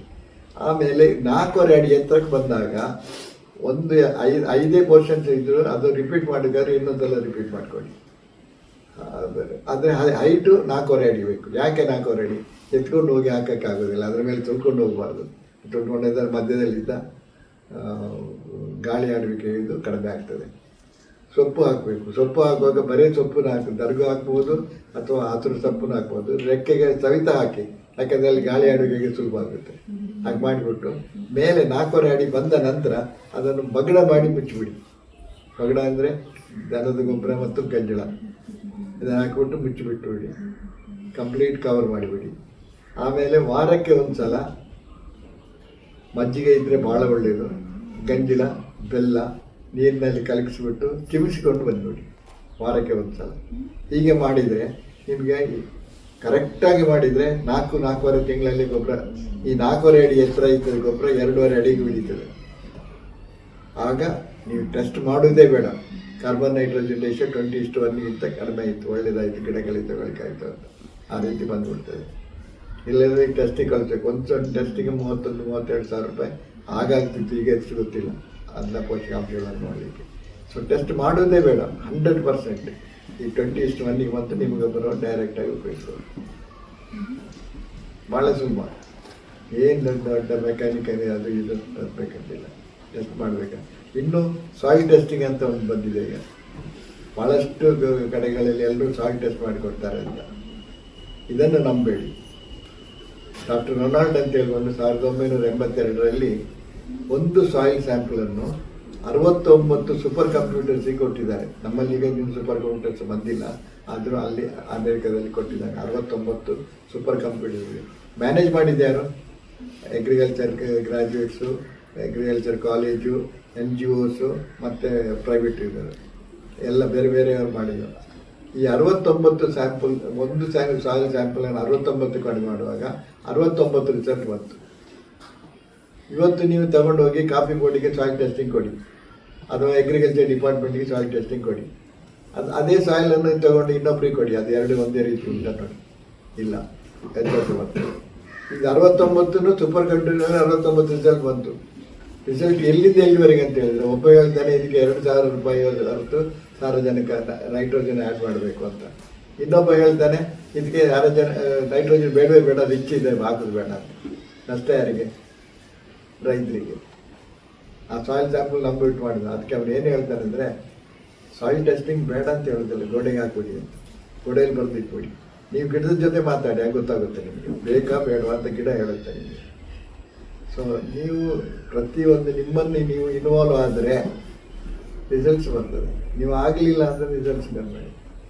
ಸಾವಯವ ಕೃಷಿಯಲ್ಲಿ ಇನ್ನು ಗೊಬ್ಬರ ಮಾಡೋದ್ರಲ್ಲಿ ಇನ್ನೊಂದು ಜೀವ ಚೈತನ್ಯ ಕೃಷಿ ಅಂತ ಉಂಟು. ಇದೆಲ್ಲ ಋಗ್ವೇದದಲ್ಲಿ ಬರ್ತಿದ್ದಾರೆ, ಎಲ್ಲವೂ ಆಗಲೇ ಬರ್ತಿದ್ದಾರೆ. ನಾಟಿ ದನಗಳು ಯಾಕೆ ಒಳ್ಳೆಯದು, ಹೈಬ್ರಿಡ್ಸ್ ಯಾಕೆ ಒಳ್ಳೆಯದಲ್ಲ, ಎಲ್ಲವೂ ಆಗಲೇ ಬರ್ತಿದ್ದಾರೆ. ಆಗ ಏನೆಲ್ಲ ಆಗಬಹುದು ಅಂತ ವಿಚಾರಗಳನ್ನು ಕೂಡ ಬರ್ತಿದ್ದಾರೆ ಋಗ್ವೇದದಲ್ಲಿ. 18 ಋಷಿಗಳು 18 ರೀತಿಯ ಕೃಷಿ ಬರ್ತಿದ್ದಾರೆ. ಇದು ನಮ್ಮ ಸಂಸ್ಕೃತ ಪಂಡಿತರು ನಮ್ಗೆ ಹೇಳ್ಕೊಡಲ್ಲ, ಆದರೆ ಜರ್ಮನ್ಸ್ ಮುಖಾಂತರ. ಯಾಕಂದರೆ ಸಂಸ್ಕೃತ ಮತ್ತು ಜರ್ಮನ್ ಲ್ಯಾಂಗ್ವೇಜು ನಮ್ಮ ತೆಲುಗು ಮತ್ತು ಕನ್ನಡ ಇದ್ದಾಗೆ ಒಂದು ಶಬ್ದಕ್ಕೆ 8ರಿಂದ 16 ಅರ್ಥಗಳಿದ್ದಾವೆ. ಈ ಅರ್ಥಗಳನ್ನು ಏನು ಮಾಡಿಕೊಂಡು ಅವರು ಟ್ರಾನ್ಸ್ಲೇಟ್ ಮಾಡಿಕೊಂಡು ಇಟ್ಕೊಂಡಿದ್ದಾರೆ. ನಾನು PhD ಮಾಡುವಾಗಲೂ ನನಗೆ ಇದೆಲ್ಲ ಗೊತ್ತಿರಲಿಲ್ಲ, ಏನು ಅಂತ ಹೇಳ್ಬಿಟ್ಟು ಗೊತ್ತಿಲ್ಲ. ಸಾವಯವ ಕೃಷಿ ಅಂತ ಕಲ್ತಲಿಲ್ಲ ಕಾಲೇಜಿನಲ್ಲಿ, PhDಯಲ್ಲಿನೂ ನಮಗೆ ಬಂದಿಲ್ಲ. MSc ಅಂತೂ ಇಲ್ಲೇ ಇಲ್ಲ, ಬಿಟ್ಟು ಬಿಡಿ ಶಬ್ದ. ಈಗ ಬರ್ತಾ ಇದೆ, ಒಂದೊಂದು ಬರ್ತಾ ಇದೆ. ಆದರೆ ನನಗೆ ಆ ಒಂದು ಸೆಮಿನಾರ್ನಲ್ಲಿ ನಾನು ಜರ್ಮನ್ ಸೈಂಟಿಸ್ಟ್ ಜೊತೆಯಲ್ಲಿ ಇದ್ದಿದ್ದರಿಂದ ನನಗೆ ಇದೆಲ್ಲ ಗೊತ್ತಾಗ್ಬಿಡ್ತು, ಇದೆಲ್ಲ ಪ್ರಯೋಗ ಮಾಡಲಿಕ್ಕೂ ಆಯಿತು. ನಾನು ಅವನ ಹತ್ರ ಹೋಗಿ ಪುಸ್ತಕ ಉಂಟಲ್ಲ ಮರೆ ನಿನಗೆ ಮೊದಲು ನಿಮಗೆ ಇಷ್ಟೆಲ್ಲ ಎಷ್ಟು ಕಲ್ತಿದ್ದು, ಯಾರು ಕಲ್ತಿದ್ರು ನಿಮಗೆ ಅಂತ ಅವನ ಹತ್ರ ಕೇಳಿದರೆ ಮಾತಾಡಲಿಲ್ಲ ಅವನು. 4 ಗಂಟೆ ರೂಮಿಗೆ ಹೋಗಿದ್ದೇನೆ, 7 ಗಂಟೆವರೆಗೆ ಉತ್ತರ ಕೊಟ್ಟಿಲ್ಲ. 7 ಗಂಟೆ ಹೊತ್ತಿಗೆ ನಾನೇನು ಹುಚ್ಚಿನ ಮರ, ನೀನು ಎಷ್ಟು ಪ್ರಶ್ನೆ ಕೇಳ್ತಾ ಇದ್ದೇನೆ, ಒಂದಕ್ಕಾದರೂ ಉತ್ತರ ಕೊಡು ಅಂತ ಹೇಳಿದರೆ we all learn from Indians ಅಂತೇಳಿ ನನಗೆ ಶಾಕ್ ಆಗುತ್ತೆ. ಅವ್ರದ್ದಲ್ಲಿ ಅಷ್ಟು ರಿಸಲ್ಟ್ಸ್, ನಮ್ಮಲ್ಲಿ ರಿಸಲ್ಟ್ಸ್ ಇಲ್ಲ. ಯಾಕೆ ಅಂತ ಹೇಳಿದರೆ ನಾವು ಎಲ್ಲ ಟ್ರಾನ್ಸ್ಲೇಟ್ ಮಾಡಿದ್ದೇವೆ, ಋಗ್ವೇದವನ್ನು ಟ್ರಾನ್ಸ್ಲೇಟ್ ಮಾಡಿಕೊಂಡಿದ್ದೇವೆ, ಕೃಷಿಗೆ ಸಂಬಂಧಪಟ್ಟದ್ದು ಏನು ಅಂತೇಳಿ ತಿಳ್ಕೊಂಡಿದ್ದೇವೆ. ಆದ್ದರಿಂದ ನಮಗೆ ಗೊತ್ತಾಗಿದೆ, ನಾವು ಮಾಡ್ತಾ ಇದ್ದೇವೆ. ಹಾಗಾಗಿ ನನಗೊಂದು ಟ್ರಾನ್ಸ್ಲೇಟೆಡ್ ಪುಸ್ತಕ ಕೊಡು, ನಾನು ದುಡ್ಡು ಕೊಡ್ತೀನಿ, ಎಷ್ಟಾದರೂ ಕೊಡ್ತೇನೆ. ಅಥವಾ ಪುಸ್ತಕ ಕೊಡಿದ್ರೆ ಜೆರಾಕ್ಸ್ ಮಾಡ್ಕೊಂಡು ತರ್ತೇನೆ ಅಂತ ಕೊಡೋದಿಲ್ಲ ಅಂತ. ನಿಮ್ಮ ಸಂಸ್ಕೃತ ಪಂಡಿತರು ನಿಮಗೆ ಯಾವಾಗ ಕೆಲಸ ಕೊಟ್ಟಿಲ್ವ, ಹೇಳಿಲ್ವ, ನಾನು ಯಾಕೆ ಕೊಡಬೇಕು ಅಂತ. ಕರೆಕ್ಟ್, ಅವ್ನು ಹೇಳಿದ್ದು ಕರೆಕ್ಟ್. ಕಡೆಗೆ ಕಾಲು ಹಿಡಿದು ನನಗೆ ರಾತ್ರಿ ಓದೋಕ್ಕಾದ್ರು ರೂಮ್ನವ್ರಿಗೆ ತಗೊಂಡೋಗಕ್ಕೆ ಬಿಡೋದಿಲ್ಲ ಅಂತೇಳಿ, ಓದೋಕ್ಕಾಗಿ ಕೊಡ್ತೀಯ ಅಂತ ಹೇಳಿದ್ರೆ ಆಯಿತು ಅಂತ ಹೇಳಿದ್ರು. ಸೆಮಿನಾರ್ನಲ್ಲಿ ಲೆಕ್ಚರ್ ಕೊಡೋರು ಏನಾದರೂ ಏನು ಮಾತಾಡ್ತಾರೆ ಅಂತ ವಿಚಾರ ಕೊಟ್ಟು ಒಂದು ಪೇಪರ್ ಕೊಡ್ತಾರೆ. ನನ್ನ ಜೊತೆಯಲ್ಲಿ ನನ್ನ ಕಂಪ್ನಿಯಿಂದ 4-5 ಜನ ಆಫೀಸರ್ಸು ಬಂದಿದ್ದಾರೆ. ಅವ್ರ ಹತ್ರ ಕೇಳಿಕೊಂಡು ಕಂಪ್ನಿಗೆ ರಿಪೋರ್ಟ್ ಕೊಡ್ಬೋದು. ಇದು ಮಾತ್ರ ಪುಸ್ತಕದಲ್ಲಿ ಏನಿದೆ ಅಂತ 25 ಸಲ ಬಾಯಿಪಾಠ ಮಾಡ್ಕೊಳ್ಬೋದು, ಸಣ್ಣ ಮಗು ಬಾಯಿಪಾಠ ಮಾಡ್ಕೊಂಡಾಗೆ. ಮೈ ಹಾರ್ಟ್ ಬಂದ್ಬಿಟ್ಟು ನಾನು ಮತ್ತೆ ನನ್ನ ಪ್ರಯೋಗ ಶುರು ಮಾಡಿದೆ. ನನ್ನ ತೋಟದಲ್ಲಿ ನನ್ನ ಪ್ರಯೋಗ ಶುರು ಮಾಡಿದೆ. ನಾನು ಕಂಪನಿ ತೋಟದಲ್ಲಿ ಮಾಡೋಕ್ಕಾಗಲ್ಲ, ಯಾಕಂದರೆ ಕಂಪ್ನಿಯಲ್ಲಿ ಗ್ರೂಪ್ ಮ್ಯಾನೇಜರ್ ಆಗಲಿ ಯಾರೇ ಆಗಲಿ ಗ್ಲೋರಿಫೈಡ್ ಪೋಸ್ಟ್ ಮಾಸ್ಟರ್ಸ್ ಅಂದರೆ ಲೆಟ್ರ್ ಬರ್ತದೆ, ಸ್ಟ್ಯಾಂಪ್ ಹಾಕು ಕೊಟ್ಟುಬಿಟ್ಟು ಅಂತ ಅವರಾಗಿ ಏನು ಮಾಡಿ ಕೊಟ್ಟರೆ ಅವ್ರಿಗೆ ತೆಗೆದು ಹಾಕ್ತಾರೆ. ಸೊ ಮಾಡೋಕ್ಕಾಗಲ್ಲ, ಎಕ್ಸ್ಟ್ರಾ ಸ್ಮಾರ್ಟ್ನೆಸ್ ಅಲ್ಲಿ ತೋರ್ಸೋಕ್ಕಾಗಲ್ಲ. ಸೊ ನನ್ನ ತೋಟದಲ್ಲಿ ಮಾಡಿದೆ. ಮೊದಲನೇ ಎಕ್ಸ್ಪೆರಿಮೆಂಟು ಬೇಗ ಕ್ರಾಪ್ ನಮಗೆ ರಿಸಲ್ಟ್ ಕೊಡುವಂಥದ್ದು ಏಲಕ್ಕಿ. ಕಂಪನಿಗೆ 600 ಎಕರೆ ಏಲಕ್ಕಿ ಇತ್ತು, ಈಗಲೇ ಇರಬೇಕು. ಅವರ ಸರಾಸರಿ ಕ್ರಾಪ್ 25 kg ಒಣಗಿದ ಏಲಕ್ಕಿ ಎಕರೆಗೆ. ನಾನು ಈ ಗೊಬ್ಬರವನ್ನು ತಯಾರು ಮಾಡಿ ಇದನ್ನು ಉಪಯೋಗಿಸಿ ಮಾಡಿಕೊಂಡು ಮೊದಲು ಏಲಕ್ಕಿ ನೆಟ್ಟಾಗ ನನಗೆ ಸಿಕ್ಕಿದ ಮೊದಲನೇ ಕ್ರಾಪ್ 305 kg, 50 kg, 25 kgಯಲ್ಲಿ 350 kg. ಅಲ್ಲಿಗೂ ನಾನು ಸ್ಯಾಟಿಸ್ಫೈ ಆಗಲಿಲ್ಲ, ಇನ್ನೂ ಬೇಕು ನೋಡೋಣ, ಇನ್ನೂ ಬೇಕು, ಆಸೆ ಜಾಸ್ತಿ ಅಂತ ನೋಡಿಬಿಟ್ಟು ಮಾಡಿ ಗೊಬ್ಬರಗಳನ್ನು ಇಂಪ್ರೂವ್ ಮಾಡಿದರೆ 2ನೇ ಕ್ರಾಪ್ 750 kg. ಅದನ್ನು ಸಾಕಾಗ ಅಷ್ಟೊತ್ತಿಗೆಲ್ಲ ಸೈಂಟಿಸ್ಟ್ ಅವರು ಇವರನ್ನೆಲ್ಲ ಹೆಲ್ಪ್ ತಗೊಂಡು ಏನನ್ನು ಮಾಡಬೇಕು ಅಂತ ಅವ್ರ ಹತ್ರ ಕೂಡ ಡಿಸ್ಕಸ್ ಮಾಡಿ 4 ಕಲ್ತದ್ದು ಸಾಕಾಗಲ್ಲ ಅಂತ ನೋಡಿಬಿಟ್ಟು ಮಾಡಿಕೊಂಡ್ರೆ 1000 kg ಒಣಗಿದ ಏಲಕ್ಕಿ ಬಂತು. ಅಷ್ಟೊತ್ತಿಗೆಲ್ಲ ಆಫೀಸರ್ಸ್ ಎಲ್ಲ ಟ್ರಾನ್ಸ್ಫರ್ ಆದರೂ ಡಿಸ್ಕಸ್ ಮಾಡೋಕ್ಕಿಲ್ಲ. ನಾನು ನೋಡೋಣ, ನಾನು ಏನು ಮಾಡೋಣ, ಒಂದು ಎಕರೆ ಬೇಡ, ಯಾಕಂದರೆ ಏಲಕ್ಕಿಯಲ್ಲಿ ಒಂದು ಗಿಡದಾಗ ಇನ್ನೊಂದು ಗಿಡ ಮಾಡೋದು ಭಾಳ ಕಷ್ಟ ಉಂಟು, ಅಷ್ಟು ಸುಲಭದಲ್ಲಿ ಬರೋಲ್ಲ.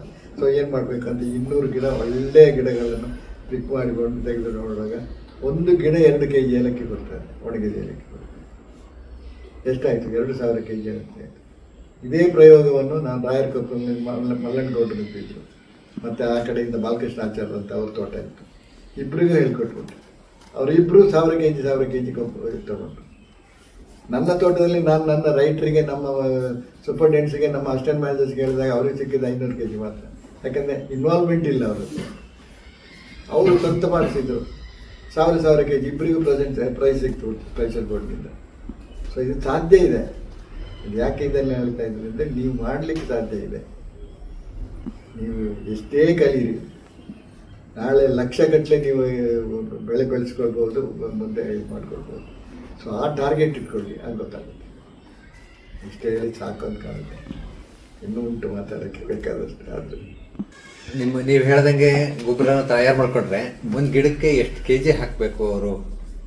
ಗಿಡ 1 kg ನಿಮಗೆ ಒಳ್ಳೆ ಇಳುವರಿ ಕೊಡಲಿಕ್ಕೆ ಗಿಡಕ್ಕೆ ಬೇಕಾಗಿರುವಂಥ ಅಂಶ 3 kg ವರ್ಷಕ್ಕೆ ಒಂದು ಸಲ. ಆಗಾಗ ಕೊಡ್ಬೇಕಂತೇಳಿಲ್ಲ. ಯಾಕೆ ಅಂತ ಹೇಳಿದ್ರೆ ಈ ಗೊಬ್ಬರ ಗಿಡ ತಗೊಳ್ತೇವಲ್ಲ, ಇದು ಸೂಕ್ಷ್ಮಜೀವಾಣುಗಳ ಮುಖಾಂತರ. ಸೂಕ್ಷ್ಮಜೀವಾಣುಗಳಿಗೆ ತಿನ್ನಲಿಕ್ಕೆ ಬೇಕಾಗಿರೋದು ನಮ್ಮ ಗೊಬ್ಬರ. ಆ ಗೊಬ್ಬರ ತಿಂದುಬಿಟ್ರೆ 3 ನಿಮಿಷದಲ್ಲಿ ಒಂದು ಸೂಕ್ಷ್ಮಜೀವಾಣು 1 ಮಿಲಿಯನ್ ಟೈಮ್ಸ್ ಮಲ್ಟಿಪ್ಲೈ ಆಗ್ತದೆ. ಆ ಸತ್ತದ್ದೇ ಗಿಡಗಳಿಗೆ ಗೊಬ್ಬರ. ಸೊ 3 kg ಸಾಕು. ನೀರು ಕಡಿಮೆ ಕೊಡಿ, ಮಣ್ಣು ಹಾಕಬೇಡಿ, ಬುಡ ಬಿಡಿಸ್ಬೇಡಿ. ಬುಡ ಬಿಡಿಸಿ ಗೊಬ್ಬರ ಹಾಕ್ತಿದ್ದಾರೆ ಕೆಲವು ಕಡೆ. ಬಿಡಿಸ್ಬಾರ್ದು, ಬುಡನ ಬಿಡಿಸ್ದಂಗೆ ಗೊಬ್ಬರ ಹಾಕಬೇಕು, ಸುಮ್ಮನೆ ಮಣ್ಣು ಹಾಕಬಾರ್ದು ಅಂತ. ಅದ್ರ ಮೇಲೆ ಮಣ್ಣು ಹಾಕ್ತಾರೆ ಕೆಲವ್ರಿಗೆ ಗೊತ್ತಲ್ಲ, ಗೊಬ್ಬರ ಹಾಕ್ಬಿಟ್ಟು ಅದ್ರ ಮತ್ತೆ ಮಣ್ಣು ಹಾಕೋದು, ಬೇರೆ ಕಾಣಿಸ್ತಾ ಇದೆ ಅಂತ. ಬೇಡ, ದುಡ್ಡು ಹಾಳು. ಯಾಕೆ? ಅದು ಬೇಡದಿದ್ದ ಕೆಲಸ. ಅದು ಬರೀ ಬೇಲಿಂದ ಗೊಬ್ಬರ ಹಾಕಿ ಹಳ ಬರ್ತದೆ ಅಂತ ಹೇಳಿ, ವೀಡ್ಸ್ ಬರ್ತದೆ ಅಂತ ಹೇಳ್ತೀವಿ, ಬ್ರಷ್ ಕಟ್ಟಲ್ಲಿ ಕಟ್ ಮಾಡಿ ಅಲ್ಲೇ ಬಿಟ್ಬಿಡಿ. ಹಳ ಬಂದರೆ ಕಟ್ ಮಾಡಿ ಬಿಡಿ, ಅಲ್ಲೇ ಬಿಡಿ, ಅಲ್ಲೇ. ಅದು ಅದರಲ್ಲೂ ಗೊಬ್ಬರ ಆಗುತ್ತೆ. ಅದು ಮತ್ತೆ ಒಳ್ಳೆ ರೀತಿಯಲ್ಲಿ ಗೊಬ್ಬರ. ಅಕ್ಷಯ್ ಕೇಳಿಸಿದ್ದೀರಪ್ಪ? ಇಲ್ಲ ಅಕ್ಷಯ್, ಹಾಂ. ಅದು ಸಾಮಾನ್ಯ ಯಾವ ಸಮಯದಲ್ಲಿ ಅಡಿಕೆ ಗಿಡಕ್ಕೆ ಗೊಬ್ಬರ ಹಾಕಿದರೆ ಒಳ್ಳೆಯದು? ಗೊಬ್ಬರ ಒಳ್ಳೆಯದು ಅಂತ ಹೇಳಿದರೆ ತಿಂಗಳುಗಳು ಸೆಪ್ಟೆಂಬರ್, ಅಕ್ಟೋಬರ್, ನವೆಂಬರ್, ಡಿಸೆಂಬರ್ ಈ ಟೈಮ್ನಲ್ಲಿ ಗೊಬ್ಬರ ಹಾಕಿದರೆ ಒಳ್ಳೆಯದು. ಯಾಕೆ ಅಂತ ಹೇಳ್ತೀನಿ. ಗರ್ಭಿಣಿ ಹೆಂಗಸರಿಗೆ ಇಂಜೆಕ್ಷನ್ ಕೊಡ್ತಾರೆ ಅಲ್ವಾ, ಆ ಟೈಮ್ನಲ್ಲಿ ಟ್ಯಾಬ್ಲೆಟ್ಸ್ ಕೊಡ್ತಾರೆ. ಯಾಕೆ ಕೊಡ್ತಾರೆ? ಮಗು ಚೆನ್ನಾಗಿ ಬರಲಿ ಅಂತ ಹೇಳುವಂಥ. ಇಲ್ಲಿ ಮಗು ಬರ್ತದೆ ಅಕ್ಟೋಬರ್, ನವೆಂಬರ್, ಡಿಸೆಂಬರ್ನಲ್ಲಿ ಒಂಬಾಳೆಗಳು ಜಾಸ್ತಿ ಬರ್ತವೆ, ಅದಕ್ಕೆ ಶಕ್ತಿ ಬೇಕು. ಆಗ ಇಮಿಡಿಯೇಟ್ ಕೊಡ್ತದೆ. ಇದು ಕರಗಿದ ಗೊಬ್ಬರ ಹಾಕಬೇಕು. ಅದು 20:1 ಬಂದಿರಬೇಕು, ಆಗ ಇಮಿಡಿಯೇಟ್ ಕೊಡ್ತದೆ. ಇಲ್ಲಾಂದರೆ ನೀವು ಕರಗದೇ ಇರುವಂಥ ಗೊಬ್ಬರ ಯಾವಾಗ ಬೇಕಾದ್ರೆ ಹಾಕಿ, ಅದು ಪ್ರಯೋಜನ ಇಲ್ಲ. ಅದು ನಿಧಾನ, ಅದು ಕರಗಿ ಬಿಟ್ಟು ಮತ್ತೆ ಕೊಡುವಂಥದ್ದು. ಅದು ಕರಗಿದ ಗೊಬ್ಬರ ಕೊಡೋದಾದರೆ ಸೆಪ್ಟೆಂಬರ್, ಅಕ್ಟೋಬರ್, ನವೆಂಬರ್, ಡಿಸೆಂಬರ್ನೊಳಗೆ ಕೊಟ್ಟಿರ್ತಾರೆ, ಭಾಳ ಒಳ್ಳೆಯದು. ನೀರು ಕಡಿಮೆ ಮಾಡಿ, ಜಾಸ್ತಿ ನೀರು ಕೊಟ್ಬಿಟ್ರೆ ಅದರ ಪೋಷಕಾಂಶಗಳು ಕೆಳಗೆ ಹೋಗ್ತವೆ. 4 ಅಡಿಗಿಂತ ಕೆಳಗೆ ಹೋಗ್ಬಿಟ್ರೆ ಅದು ವೀಡ್ಸ್ ತಗೊಳ್ತವೆ. ಯಾಕಂದಿದ್ರೆ ಬೇರುಗಳು, ತೆಂಗಿಗೂ ಅಡಿಕೆಗೂ ಬೇರುಗಳು ಕಡಿಮೆ ಏನಿಲ್ಲ, 300ರಿಂದ 400 ಆಹಾರ ತಿನ್ನುವ ಬೇರುಗಳಿದ್ದಾವೆ. ಆದರೆ ಅದು ಡ್ರಿಪ್ ಸರ್ಕಲ್ನಿಂದ ಹೊರಗೆ ಹೋಗೋದಿಲ್ಲ. ಗರಿಗಳು ಎಲ್ಲಿವರೆಗೆ ಬರ್ತದೆ ಅಲ್ಲಿವರೆಗೆ ಹೋಗೋದಿಲ್ಲ. ಸೊ ಅಲ್ಲಿಗೆ ಗೊಬ್ಬರ ಹಾಕಿ ಅದನ್ನು ಹೊರಗೆ ಹಾಕಬೇಕು. ಕೇಳಿಸ್ಕೊಂಡ್ರೆ ಮಕ್ಕಳ, ತೆಂಗಿನ ಗರಿ ಎಷ್ಟು ಹೊರಗಡೆ ಇರ್ತೋ ಅದ್ರೊಳಗಡೆ ಗೊಬ್ಬರ ಇರಬೇಕು. ಅದರಿಂದ ಆಚೆಗೆ ಹೋಗ್ಬಾರ್ದು ಮತ್ತು ಬುಡಕು ತುಂಬ ಬುಡಕು ಬರಬಾರ್ದು. ಅಡಿಕೆ ಗಿಡನೂ ಅಷ್ಟೇ, ಅಡಿಕೆ ಗಿಡದ್ದು ರೆಕ್ಕೆ ನೋಡಿರ್ತಾರಲ್ವಾ, ಎಷ್ಟು ದೂರ ಹೋಗುತ್ತೆ ಅದ್ರೊಳಗಡೆ ಇರಬೇಕು ಗೊಬ್ಬರ ಹಾಕ್ಬೇಕಾದ್ರೆ ನೀವು. ಅಡಿಕೆ ಮತ್ತು ತೆಂಗು ದಾಯಾದಿ ಗಿಡಗಳು, ಎರಡರದ್ದು ಬೇರುಗಳು ಒಂದೇ ರೀತಿ, ಅವುಗಳು ಹರಡುವ ರೀತಿಗಳು ಒಂದೇ ರೀತಿ. ಆದ್ದರಿಂದ ನೀವು ಜಾಸ್ತಿ ಇದು ಮಾಡ್ಕೊಳ್ಳೋದು ಬೇಡ, ಸುಮ್ಮನೆ ಮಾಡುತ್ತಾರೆ. ಹೇಳ್ತಾ ಇದ್ದೇನೆ ನೋಡಿ, ಒಬ್ಬರು ಶಿವಮೊಗ್ಗದಲ್ಲಿ ಒಬ್ಬರು ಮರಿಯಪ್ಪ ಅಂತಿದ್ದಾರೆ, ಅವರಿಗೆ 45,000 ಅಡಿಕೆ ಮರ. ಆಮೇಲೆ ಒಂದು 100 ಎಕರೆ ಈಗ ಮೆಣಸು ಹಾಕಕ್ಕೆ ಶುರು ಮಾಡಿದ್ದಾರೆ. ಅವರು ಇಲ್ಲಿ ಬರುವಾಗ ಒಂದು ಅಡಿಕೆ ಮರ ಅವರಿಗೆ 5 kg ಹಸಿ ಅಡಿಕೆ ಬರ್ತಾ ಇತ್ತು. ಯಾರ ಹೇಳಿದ್ರು ಹೆಗ್ಡೆಯರು ಗೊಬ್ಬರ ಮಾಡ್ತಾರೆ, ಹೋಗಿ ಚೆನ್ನಾಗಿದೆ ಅಂತ ಹೇಳಿದ್ರು ಅಂತ ಬಂದರು. ಬಂದೆಲ್ಲ ನೋಡಿ ಮಾತಾಡಿ ಆದಮೇಲೆ ಒಂದು ಪಿಕಪ್ ತಂದಿದ್ರು, 3.5 ಟನ್ ಗೊಬ್ಬರ ತೊಗೊಂಡೋದ್ರು. ನಾನು ಅವ್ರಿಗೆ ಹೋಗಾಗ ಹೇಳಿದೆ, ಯಾವ ಗಿಡಗಳು ಚೆನ್ನಾಗಿಲ್ವಾ, ಯಾವ ಗಿಡಗಳು ಚೆನ್ನಾಗಿ ಬೆಳೀತಾ ಇಲ್ವಾ ಅದಕ್ಕೆ ಮಾತ್ರ ಹಾಕಿ, ಬೇರೆದಕ್ಕೆ ನಿಮ್ಮ ಯೂಶ್ವಲ್ ಕೊಡಿ ಅಂತ ಹೇಳಿದ್ರು. ಪುನಃ ಬಂದರು, 12.5 ಟನ್ ಬೇಕು ಅಂತೇಳಿ ತಗೊಂಡೋದ್ರು. ಆಮೇಲೆ ಪುನಃ ಬಂದರು, 100 ಟನ್ ಬೇಕು ನನಗೆ ಅಂತ ತಗೊಂಡ್ರು. 100 ಟನ್ ತಗೊಂಡಾಗ ಹೇಳಿದೆ, ಇನ್ನು ಮುಂದೆ ನಿಮ್ಗೆ ಗೊಬ್ಬರ ಕೊಡೋಲ್ಲ. ಯಾಕೆಂದರೆ ನನಗೆ ಮಾಡಲಿಕ್ಕೂ ಕಷ್ಟ ಉಂಟು, ಭಾಳಷ್ಟು ಜನ ಬರ್ತಾರೆ, ಪ್ರತಿಯೊಬ್ಬರಿಗೆ ಸ್ವಲ್ಪ ಸ್ವಲ್ಪ ಆದರೂ ಕೊಡಬೇಕು. ನೀವು ಆದರೆ ನಿಮ್ಗೆ ಕಲಿಸಿಕೊಡ್ತೇನೆ ಯಾಕೆ ಗೊಬ್ಬರ ಮಾಡಬೇಕು, ಯಾವ ರೀತಿ ಮಾಡಬೇಕು, ನೀವು ಮಾಡಿ ಅಂತೇಳಿ. ಈಗ ಅವ್ರು ಮಾಡ್ತಾ ಇದ್ದಾರೆ, 4-5 ವರ್ಷ ಆಯ್ತು. ಈಗ 5 kg ಹಸಿ ಅಡಿಕೆ ಒಂದು ಮರಕ್ಕೆ ತೆಗೊಳ್ಳಿ 30 kg ಬಂದಿದ್ದಾರೆ, ಲೆಕ್ಕ ತಿಳ್ಕೊಳ್ಳಿ.